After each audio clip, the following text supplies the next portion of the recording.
So tonight we want to talk about, we're trying to keep this a little bit different, so we're sticking with a cardiac theme tonight because we've got to try to register these things toward one thing with National Registry versus another thing. So we're sticking with the cardiac theme, but kind of some unusual things that we've been seeing lately. You know, it seems like, it doesn't make any sense, but patients are getting sicker that we're seeing. Doesn't make any sense, but these people are getting sicker. These kids we're seeing are getting sicker. Some of these hearts that we're seeing with children are getting sicker, and we've got some pretty well-known sick heart babies here in town now. The other thing is we have an LVAD center here, and we're going to talk a little bit about that tonight because we're starting to see the effects of that. Some of you in the county with some of your LVADs are getting spread around, and they've got 6 LVADs slated for November now already for this month. And so they did 4 last month, and they did 2 the month before, and then 1. So they're trying to ramp it up to where this is going to be a fairly regular occurrence. They are on pace, kicking them out of the hospital, sending them home in about 30 days now, which is pretty astronomical numbers. It's very fast, and these patients are doing very well. We're not typically seeing them calling EMS. That's a good thing, so that means education's good with them going home. But we also have another avenue that I'll talk more about as we get into the CE. Part of our objective is we want to talk about a lot about WPW, because this is one of these things that we've talked about before, and you kind of got a touch of it in paramedic school. But as far as what is the full needs of this, what is the full etiology, the philosophies behind it, what it is and why it is, and are we missing some of these in the field? And I would venture to say we probably are. We're going to review 2 patients, one of them being an infant, one of them being a teenager with WPW, and some of the effects of this. We also want to learn and talk about some of the treatments with an ICD going off, the patients that are in VTAC, and so we want to talk about these things of what we want to do in the field. And we've got a really good case because we had a very good paramedic thinking on his feet on this call, which probably ended up saving the patient at the end of the day, and we're going to visit about that. So let's talk about WPW, because guys, it's just more than just that delta wave that we see. And that's what, you know, going through school, we started learning about this delta wave and what it was and why it was. So back in the 1930s, Dr. Wolff, Dr. Parkinson, and Dr. White, they went through and they found 11 of these young, healthy patients that were suffering sudden onsets of tachycardia from no etiology. Couldn't figure out what was going on with them. But they noticed through this time as they were starting to get a very short PR time, and then they're noticing these delta waves for the QR complex.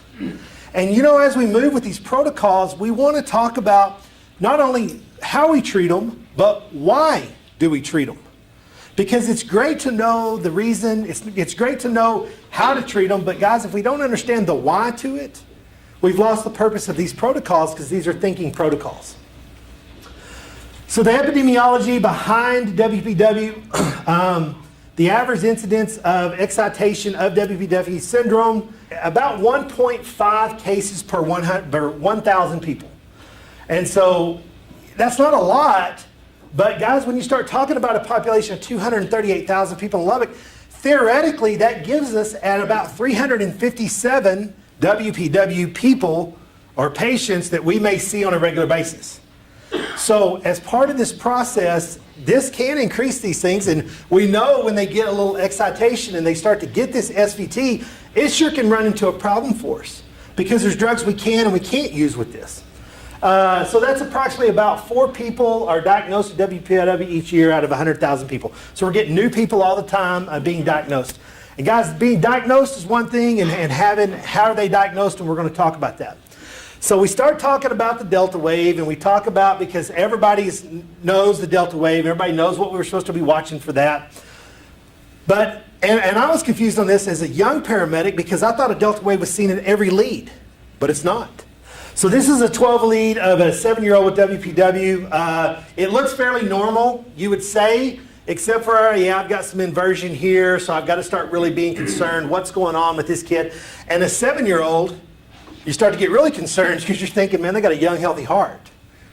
But I start looking at where am I seeing my WPW and what am I seeing in this? Now we have a narrow complex So our QRS complexes are very narrow, but you're getting these little bitty arcs here coming up into your delta waves, moving in, and very hard to see.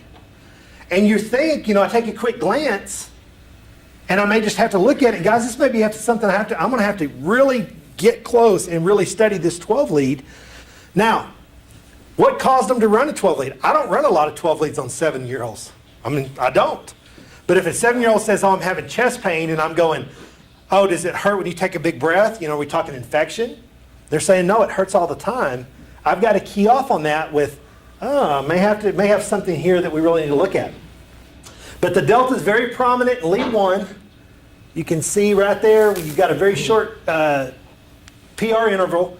And then 5 and 6 over here, you can see that delta as we talked about just a while ago. So why is this a concern? With WPW, these people are prone to sudden SVT. No etiology behind it, but it just sometimes happens. They'll have WPW. Typically, it's a young, healthy person that's going to have this. And this is something that can start with our child population and move all the way. And sometimes it may not be caught till they're 30 or 40 years old. Sometimes these pathways may develop later, and we're going to discuss that. But there's two major, with these WPWs, remember they have two major pathways. First of all, we have our normal AV node. So our SA is going to fire, it's going to get through our AV. At the AV junction, it's going to slow its down through the bundle of His and into the ventricles. As we move in, though, with our secondary pathway, I've now lost all those fibers in there that my AV node holds. And so now I've got just an open pathway into the ventricle. And so this is where we start to get our excitation problems, and we get them into SVT very quickly because these pathway is now open on this far side, and it's causing that atrium or that ventricle to be very irritated very quickly, and it's sending it through. So where are these normally located? Well, 53% of the time they're going to be on the left free wall. They're going to be on the left side in between the septum, between the left atrium and left ventricle. So 53% of the time that's where they're going to be. And these are referred to as bundle of Kent is what they call these. Another part of the time, about 36% of the time, it's going to be on the right-hand side toward the posterior aspect.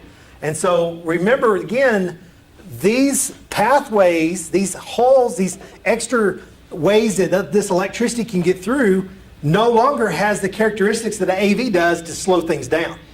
So that's where I get into my problems at that point. So how are these pathways formed? Are they a genetic thing? Do we acquire them? How does it work? So our heart develops as a single chamber. And then about week 7, it starts to break off into multiple chambers, which is our atrials and our ventricles. This completes this process through about week 11 of gestation. And as you can see there, not the best, but there you go. You got your 4 ventricles. This actually looks like the ventricles are not fully separated quite yet, but they're getting real close. You can see a definite atrial septal wall right there. And so a lot of times these connective tissues are not fully closed, and so that's where we may get a pathway in a small child. Now we all know that when we're born, we all have a hole or murmur. That's a normal process till about day 10 of life. And so that plays a little bit of a factor of the holes closing and sealing, but these pathways also stay open as a pathway for WPW. So most people with WPW don't typically have symptoms a lot of times. They go through day-to-day activities. Some of them, like I told you, 30 or 40 years old, don't even know they have it. But it's something, if you're looking at their 12 lead, there's a possibility you may be picking up that delta wave. You may be seeing they possibly may have WPW, but they're just not symptomatic of it. And you would hope that they get to go all the way through life without that. Their electrical signals conducted through the SA node, once again, is leaving the SA node. Typically, we want it to go right through the AV node to slow everything down. But as these pathways get through, and then I've got an open site on one side or the other, there's chances you could have sites on both sides of those pathways open, which is even rarer, but could cause some problems there because then we have open pathways. So all of this rate, especially if these atrials get irritated, I have a pathway going straight down to the ventricle. So we talk about our bodyguard or the gatekeeper. And so we talk about our AV node. And the AV node is very, very important because it says, yes, you can go through, you can slow down. Here we go. I'm giving you power. Get through, go through the bundle of His into the ventricles. The problem is when we get into atrial fibrillation, sometimes the heart is noted to be at 300. There's some studies that suggest up to 600 the atrials can be from a atrial fibrillation standpoint. So it's fibrillating at up to 600 times per minute by some studies. That's very, very fast. Well, what happens is if I have that pathway open on the side and the AV's not stopping it, what's about to happen? My ventricles are about to start taking off at that super fast pathway, and they just can't handle that. They're not designed for it. So they're going to be able to depolarize very quickly. So as we're talking about this, we know we're probably going to have an extra pathway if our ventricular rate is usually typically above 250. We know that for sure. You're pretty much guaranteed I've got a pathway open. Now, with WPW, typically you're going to see a higher pulse rate. So if you've got somebody, SVT, they're running what, 160s, 170s, 180s. That would be a common number I think we would see on a regular basis. But sometimes when we pick up these folks, especially, it always seems like to me it's the young, healthy females. You're picking them up. For some reason, that's what I always get. And then you get there and, they're running 220, 225, 230, and you're going, man, I'm glad this heart is healthy because it's going really fast and it's asking a lot out of it right now. Thank goodness my coronaries are able to perfuse and give what I need to support that rate. Any accessory pathways, now these are the back doors. This is what starts to open this process and say, once again, we talked about the AV closing things down, being the gatekeeper, but this is the back door. And so I can shoot two sides, I can shoot one side, typically 53% to the left.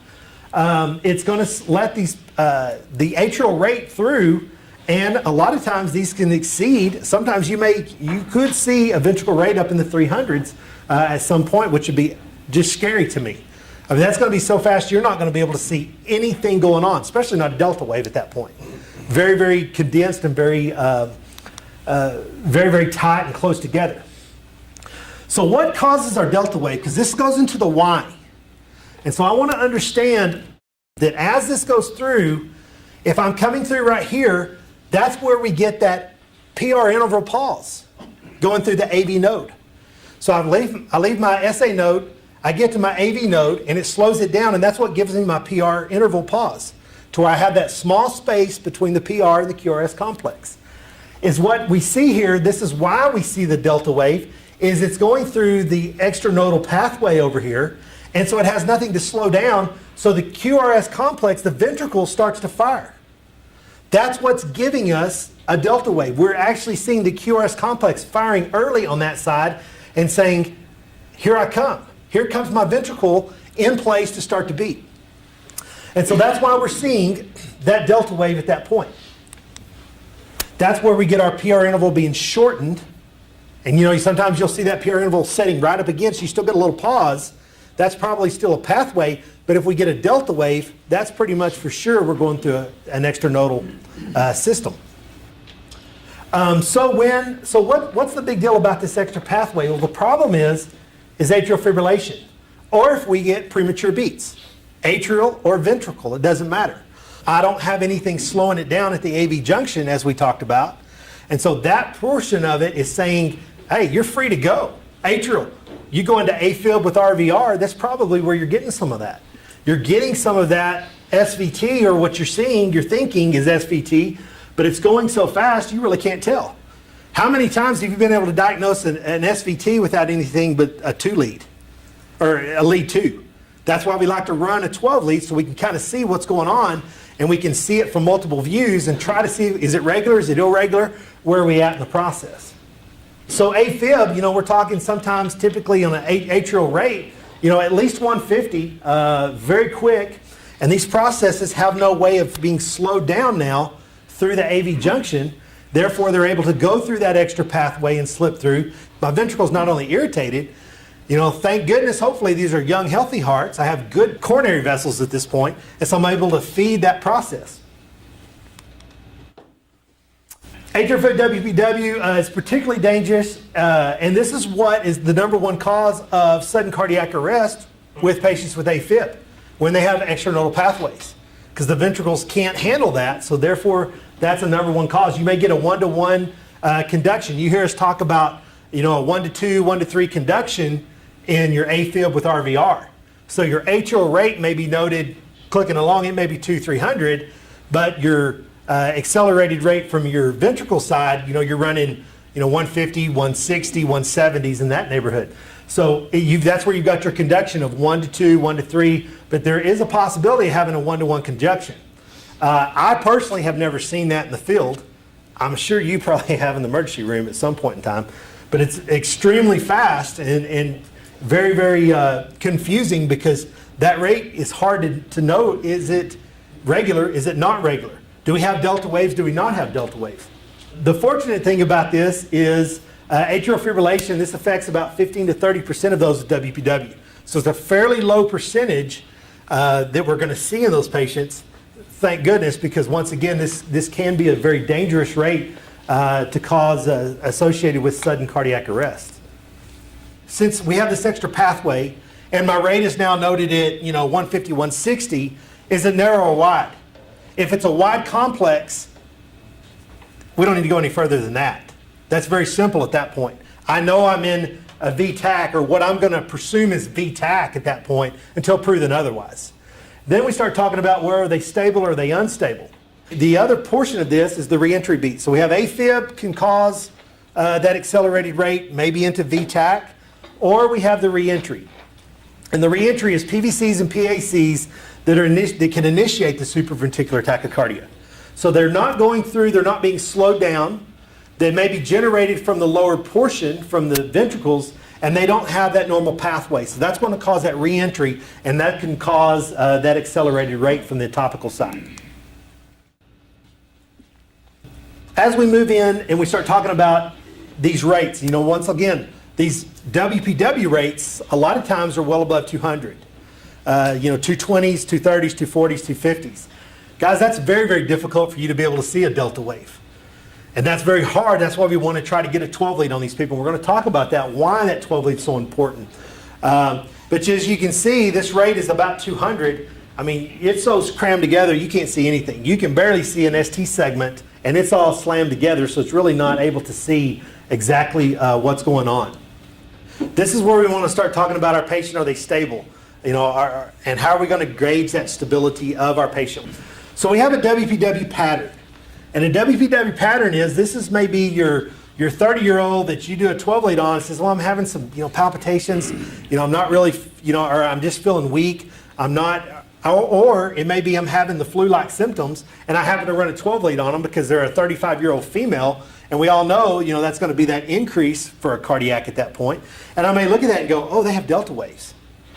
Have you ever had symptoms? Have you ever had a syncopal episode? Have you ever had problems with, not being able to stand up fast, you fall down? That could be a WPW pattern at that point. Once they become symptomatic at any point, they move to a syndrome. And so WPW, they can say, hey, I have WPW, okay? Well, have you had problems from it? Oh yeah, I have problems all the time from it. Okay, so you know that they're in a syndrome state, so now it's affecting their day-to-day life. Usually this is discovered through a syncopal episode, and so that's how they start to determine, okay, now we're symptomatic at that point. So our symptoms, some of the things we're looking at with WPW, palpitations, chest pain, syncope, difficulty breathing. These processes, hypotension, and poor perfusion of our organs. Usually this rate is over 220 beats per minute. We understand why now, because we have that supernodal pathway to where it's not being able to be slowed down. The sudden cardiac arrest portion, this is very rare. There's only been about one out of 100 in the last 15 years on follow-up from a long period. So something very, very rare from this. It could happen. But once again, sometimes these conditions are not even picked up until they're 30 and 40 years old. So they may not even know that they have any issues, but you may pick it up on a 12 lead and saying, they never had a 12 lead before.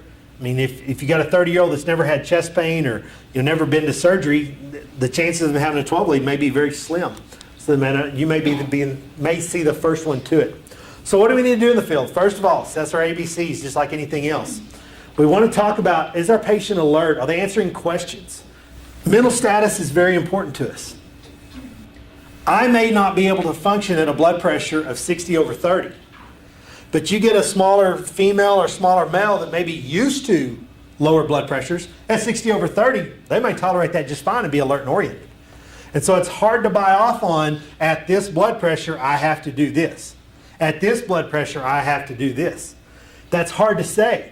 You and I are going to tolerate things totally different. What other medicines do they have on board? You know, are they on a ACE inhibitor all the time? So do we have a vascular issue? And so they may not tolerate that 60/30 because they're not being able to be squeezed at any point. The cardiac monitor. First of all, you should be dispatched to a chest pain, to a heart problem, to a syncope, to difficulty breathing. And so the cardiac monitor should be indicated to take it to the house, into that residence, to get that 12 lead within the first 10 minutes. Remember, that's one of those benchmarks that we get graded on, is how soon are we getting 12 leads on our chest pain patients. So we want to apply our cardiac monitor early. What kind of history do they have? If alert or family's present, does the patient have a history of WPW? That's a very important thing. That's going to alter my care, because now I'm going to lose the ability. I don't want to give those folks adenosine if at all possible. But has adenosine been given with WPW? You bet it has. You know, that patient, you know, may not have ever known they had the WPW, and so you may be giving it for the very first time. If the patient is obviously stable, we need to treat on scene. I understand we want to get them to the truck as soon as possible, into our comfort zone, where I have all of my toys. But it may be, guys, if they're not perfusing at that point, I need to do that inside the house. I may need to cardiovert them inside the house. If they are mentally suppressed at that time, they're not able to answer all my questions, I know I have brain suffering right then. So if my brain is not being perfused, what else is not being perfused? I guarantee probably your kidneys, your gut, and multiple other things. So we want to be aggressive with those folks and try to fix that. For the time it takes me to load them on the cot, get them out to the truck, start getting things going, get oxygen on, get my IV set, we have brain injury going on at that point because I'm not perfusing, because they're in an altered mental state. As we look into our protocols a little bit more on the Pearl section, the most important goal is to differentiate the difference at the type of tachycardia. Is it stable or unstable? Once again, I lean back on orientation. Are they able to answer my questions? Are they alert? Are they oriented? Do they know what's going on? We start talking about, once again, abnormal vital signs with altered mental status. And then the patient has a history, or 12 leads suggest WPW syndrome at that point. So now if you're being called for chest pain and you pick up WPW, that's now a syndrome. They're being affected by it. And they're in SVT. Adenosine and ditalazam should not be administered. We want to be aggressive with our fluid, transport them to the hospital. We don't want to be given adenosine in the field. If we block that AV node at that point, that may be the only thing that's saving us. And so there's a high chance with us giving adenosine that we're going to block that AV node at that point, and then I have nothing but the supranodal pathway left. So let's look at a case study. This is an infant. This was below the age of 1. This patient, the patient was unresponsive 1-year-old, less than a 1-year-old. Well, that right there has got to clue you in. Did they get into something? Did they get into grandma's medicine? Did they choking on something? You know, what's going on? That's very uncommon to see a child unconscious. So the caregiver said the kid went to reach for something, and when the kid reached, just went unresponsive, slumped down, and the lips turned blue. So you're thinking, were we in arrest? Well, you know, what was going on here? The patient has a history of WPW, and so that's good. The family comes in and says, we know this child has WPW. We have an open supranodal pathway right now. That's going to alter our care immediately with this kid. Now, who has ever administered adenosine to a kid? Any takers? You have? How old? 12? Okay, so a little bit of an older kid. But is that it in the room? Have you done it in the ER? Not that I can remember. Not like yeah. And so I've not seen it in a child this small. But we know this kid is a sick kid, and he's in the city of Lubbock. So what's our chances of running on this kid again? Probably fairly decent. The thing is we want to talk about with this is this child's on propranolol at home, Inderal, beta blocker. And so that should have a rate control right there. So if you already have a beta blocker on board on a regular basis, and that's a therapeutic drug as a beta blocker, that child should be rate controlled all the time, yeah? You would think so. But with these supernodal pathways, a little bit of irritation doesn't take a lot. Now I'm into an accelerated rate. As we look at this, we're only at a rate of about 109. Good saturations, everything's good. Kids alert for what a below 1-year-old should be, appropriate and oriented with no obvious distresses. As we look at this, you do note that you have questionable PR interval shortening. You don't have a delta wave per se until you get really close to it and you actually are starting to arc just a little bit there. You see how tight that PR interval is, and it's going straight into the delta wave. So now, some of you younger medics, y'all learned it as a isoelectric line. As you look at that, yeah, it's questionable. Are you returning all the way back? I don't know completely, because you're moving right into that delta wave, and that becomes prominent at that point, because now that PR interval is actually above what we would call our isoelectric line. That's hard for me because I didn't learn it that way. As you can see in the 12 lead, or in the ECG, when you really draw a box there and use your boxes, you can see a prominent delta wave showing now. And so you're confirming, does that change our care at this point? Well, it should have not changed our care, because the family already told us we had WPW at that point. So we should already know, take their word for it. If they're using those type of words, that's probably pretty true in a child that small. Once again, no change really in status. Heart rate was 102. And we were in the caregiver's arms. Everything was doing good. Kid was alert, really no distress. But then during the transport, we noticed we have a rate acceleration to 220 beats per minute. Now, with a sick kid, sepsis, trauma, stress, will a little kid go to 180, 190? Sure, we've seen it all the time.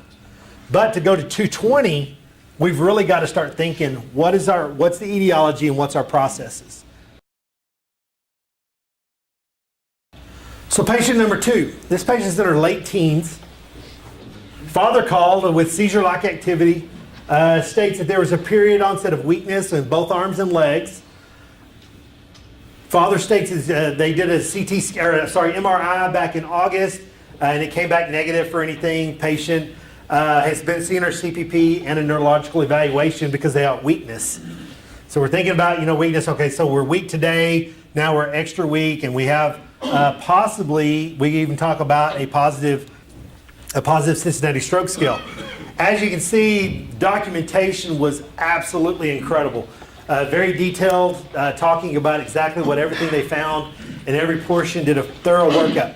So you got a teenager that's really weak, that's really not able to stand too much, has had to be assisted to the cot, unable to really grab, and so you're thinking, I got a young stroke maybe, which is even more rare, something we're probably not going to see on a regular basis. We got a little bit of high blood pressure, so we're thinking, okay, now I've got weakness, I've got high blood pressure, I'm trying to perfuse something. What am I trying to perfuse? Do I have a bad head? Heart rate's 96, don't really see a lot here. What's going on? But the pain's rated at 4 on 10, and we have a positive Cincinnati stroke scale we've confirmed, so we're really thinking we got a stroke.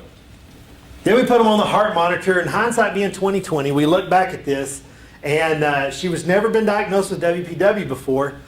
But as you can see here, that PR interval, or the PR is touching right there, and then we're straight into a delta wave.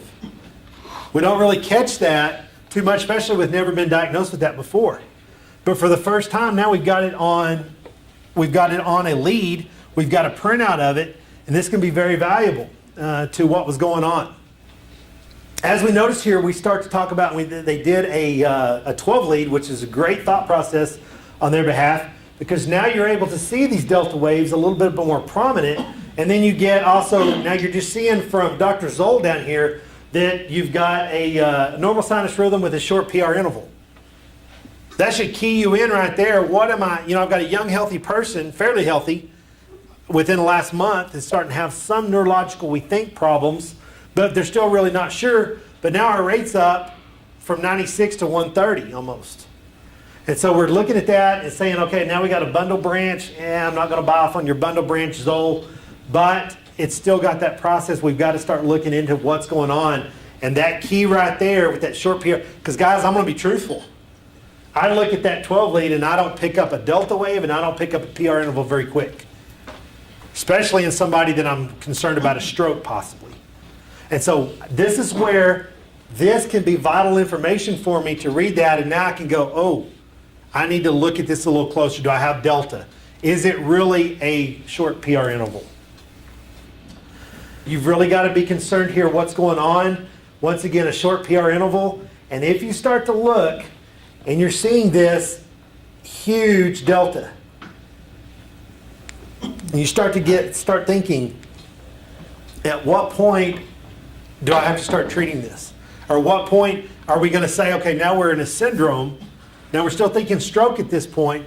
So this is kind of a hard case to pull together. Blood pressure still high. What am I trying to perfuse? It's elevated. That map right there is probably close to 90, right in the neighborhood of 90 or so.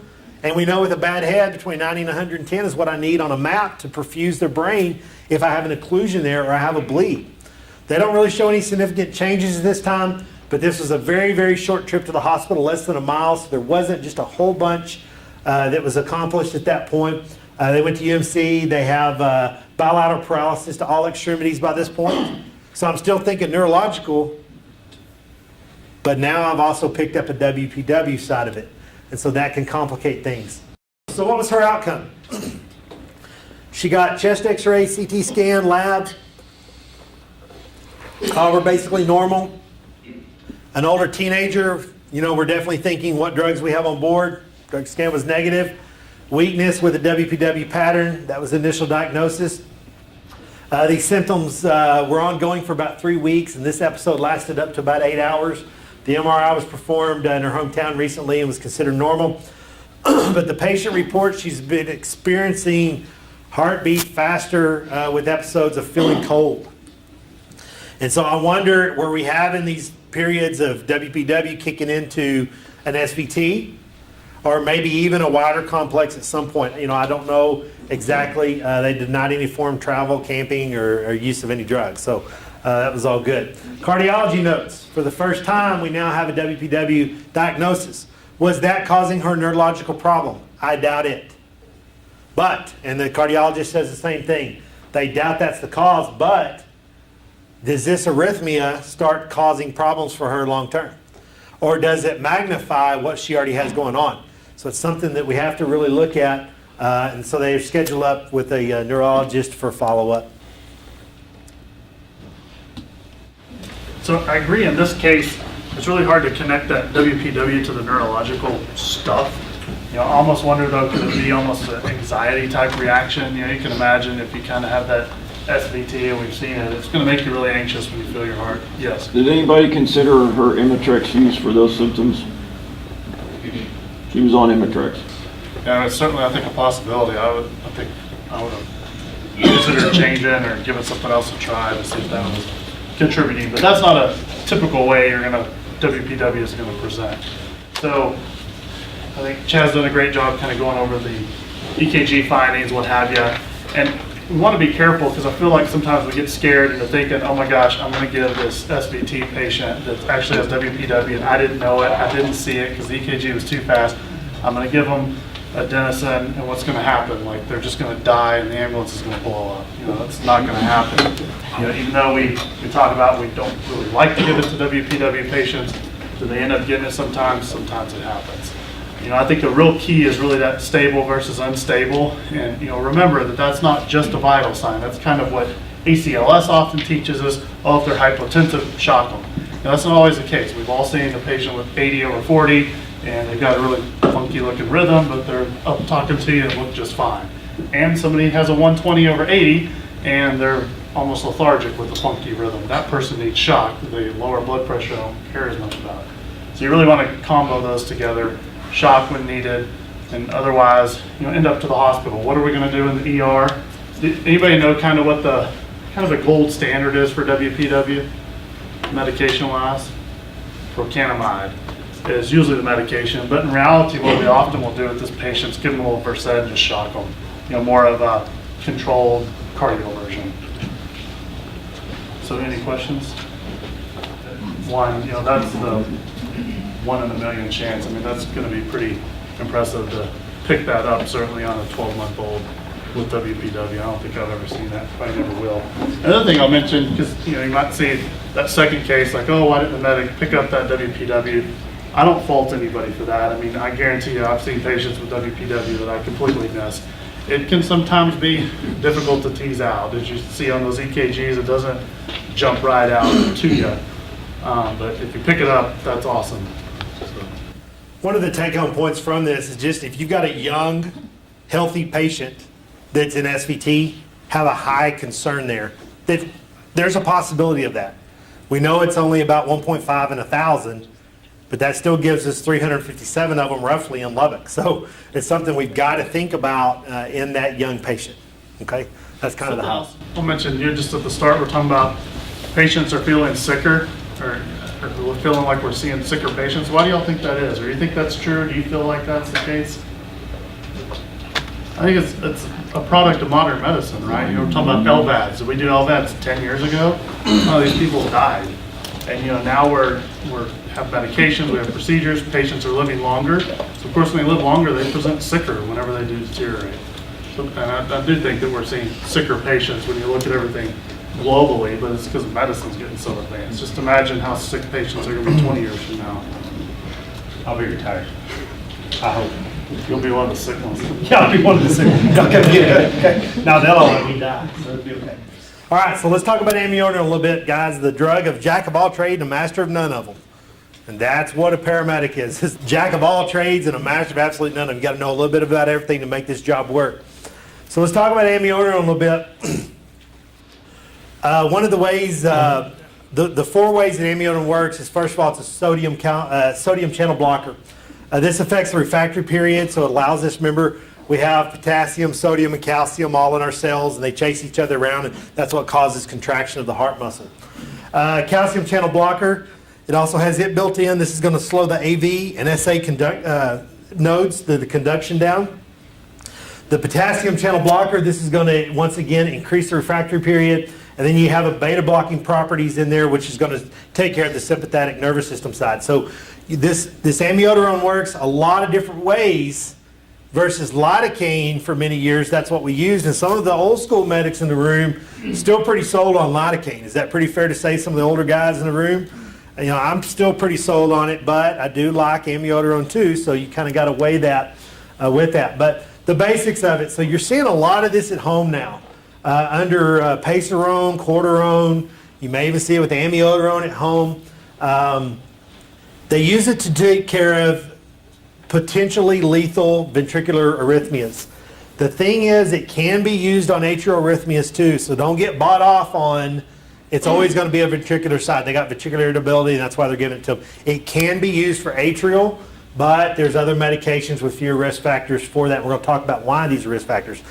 This stuff is kind of like a clingy girlfriend, and I say that respectfully, but amiodarone hangs around for about 58 days on a half-life in your body. That's a long time for us to give something or them to start on something, and then we run into some problems. So what about if we get into a bradycardic issue? I've got about 58 days, and I'm going to have to combat that before that half-life is run out on the amiodarone, so it hangs around for a long time. Some of the long-term effects of it, definitely liver, thyroid, lung problems, other organs, pulmonary toxicity, about 2 to 17% of the patients. But another thing, and this is something I didn't realize, I've seen this before in our patients, but they get this kind of a bluish gray color on the nose and the cheeks and the hands, forearms, and other areas that are exposed to UV light. And it's not cyanosis because you're thinking, man, you look really bad. I mean, you start sizing them up when you walk in, you're going, ooh, man, this guy looks really bad. But I mean, he's alert, he's oriented, his oxygenation's good. This a lot of times can be from the amiodarone long term.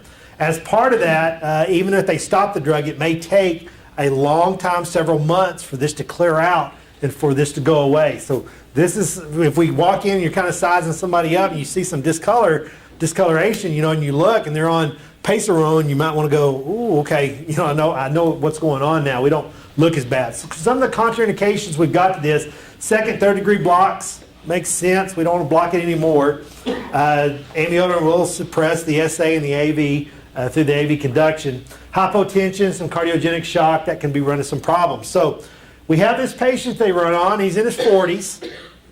He's in his 40s. That's young. 60's the new 40 now, because our patients are living forever. So 40 is a very young man. We don't think of a 40-year-old typically having a lot of heart problems on a regular basis. But this young man walks in, he says, hey, my defibrillator's hit me 3 times. Well, so right now, you know, a 40-year-old with a defibrillator, you're already knowing, okay, I got it stacked against me right now. And then he tells you, hey, I'm still waiting on my LVAD.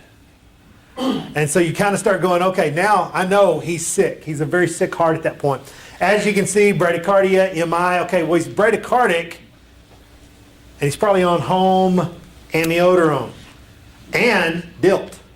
So we got some problems here. So does that, if he's bradycardic on the monitor, when you put the monitor on him, are you real worried about that at that point? Maybe not, because that can be driven from your drugs.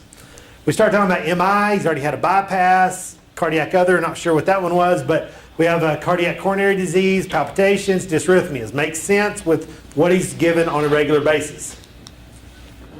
Fires report, they state the same thing, man. They get there and he says he got hit 3 times. They help get him to the stretcher, get him out to the ambulance and start getting taken care of.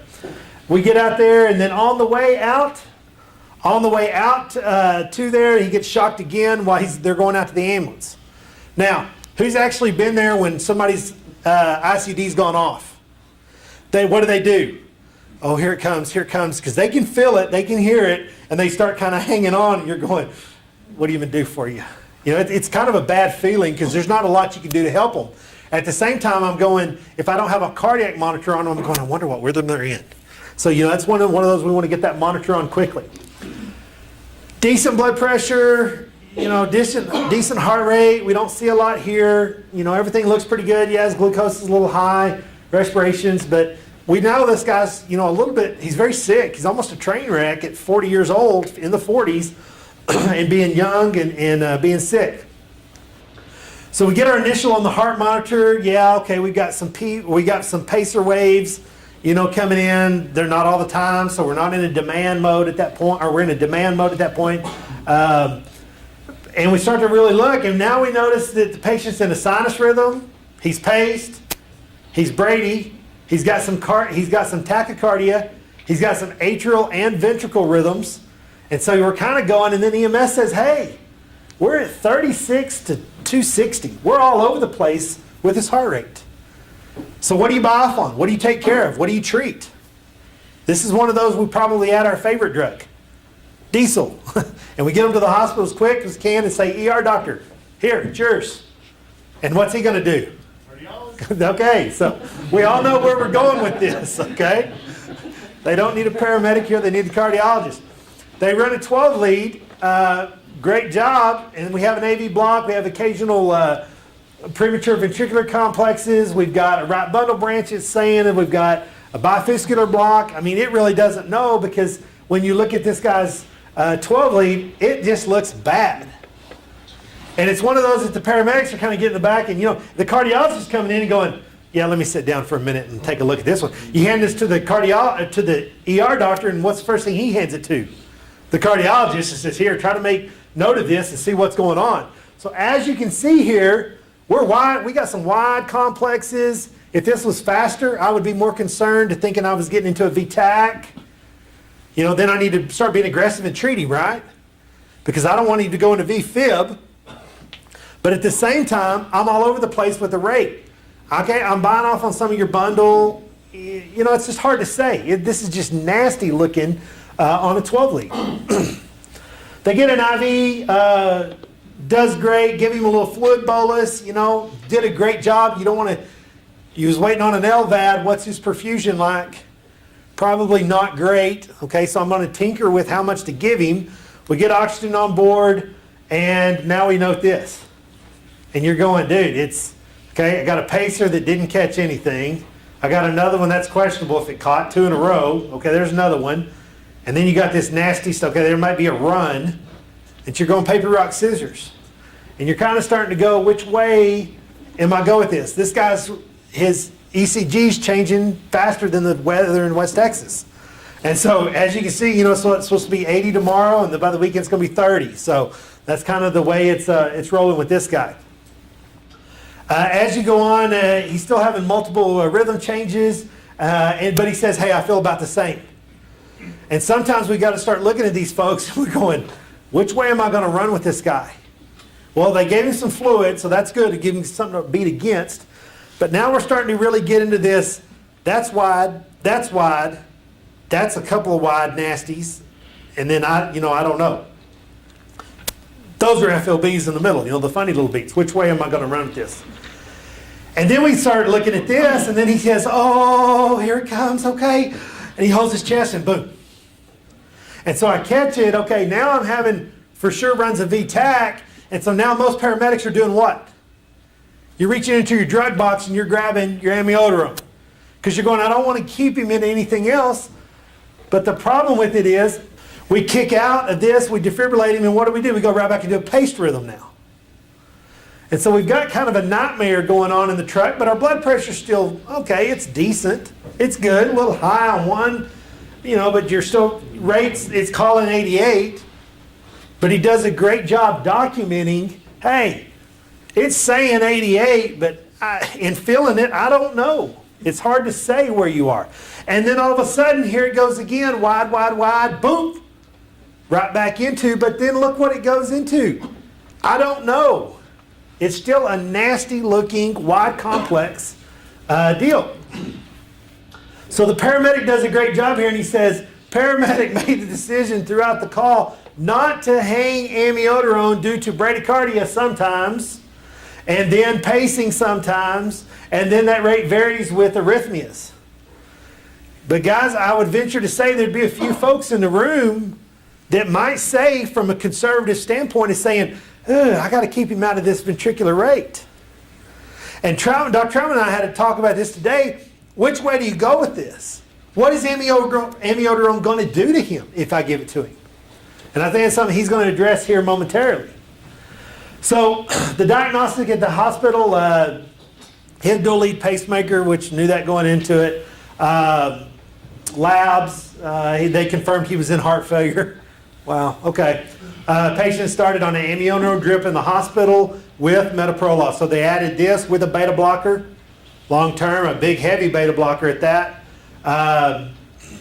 His EF was noted at 20 to 24%. That's why he's getting an LVAD, and he's slated this month to get his LVAD. No further shocks were delivered once they got him smoothed out. The thing is, I think the question is, who's willing to buy off and fix that in the field? I'm probably not. It scares me because he's having too much bradycardia. But let's listen to what he's got to say. I don't know if I have anything magical, but so whenever we're looking at treating these, we got stable versus unstable, which this guy was stable. If he wouldn't have had an internal defibrillator, I don't know if we saw blood pressure, but he lost consciousness. What would we have done? Shocked him, right? So he already has an intrinsic device that's taking care of the emergency at hand.